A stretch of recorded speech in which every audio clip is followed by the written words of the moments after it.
Бермен işleydi. Көріп отырмын просто. Не айтып жатыр екен мен туралы деп. Айдана көзіме түсті деді. Болды. Көрінсе бекерден бекер болмаған ғой. Уже екі ой кетеді да уже ше. Мүмкін не емес шығар деп ойланып қаласың да. Мен әлі ойымда мысалы әлі бар. Жанна ханым сөйтіп тек ата-аналары басқа қалада. Иә, ата-аналар басқа қалада, балдар шағырма, который квартирада тұратын, мысалы қалғандар мамалар қасында наурыз көжені итак та жейді ғой. Сосын ойладым, осы балдар шақырайық, мамалар қасында жоқ деп. Негізі үй күтпеген біздің. Мен даже туысқандарым шақырған жоқпын үйге. Новоселье істеген жоқпыз. Қызын үй, мен үй емес, мен үйім басқа жерде. Көңіліңізден шықты ма кеше? Көңіл толтыратындай деп ше. Ауыстырып айта алатындай болып жатыр. Жақсы? Өзіңізге басты ұнап жатыр.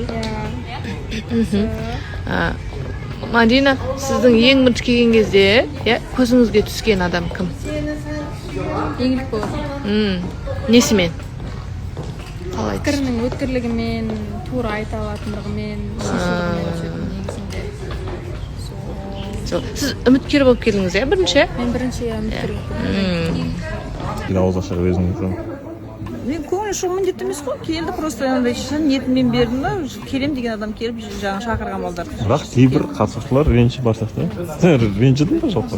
Жоқ, ренжімеймін. Енді Жанна ханым айтты ғой, өзіме жақын қыздарды, потом бөлек шақыраған полностью деп и біткен. Жоқ, оны қазір айтып отыр ғой, оған дейін айтқан жоқ. Мен Мысалы дикода ренж болған сияқты. Біз екінші мамамызға қалай ренжиміз айтшы. Жанна ханымға рахмет, мен шақырдым, мен алмай қалдым. Біреден бір адам бар. Ассалаумағалейкум, тілек қалыңыз. Уағалейкум ассалам. Жақсы өздеріңіз. Жақсамын, сен алдында таныстық тоқтады. Жалпы талғамыңда қандай қыз болу керек сенің? Оны бүгін айтамын. Талғамыңды біле алмай қалдық қой. Оны бүгін айтамыз бұйыртса, Камила ханым. Талғамында скоро қыз келеді. Мүмкін қырғыз, қазақ болсын, ұлтқа қарамай мен ең бастысы. Жүрегі таза, кім болса да, орыс болса да, ағылшын болса да. Главное жүрегіңді жаулай алса болды дейсің ғой. Ең бастысы, Тілекке үміткер болып келіңіздер. Күтеміз.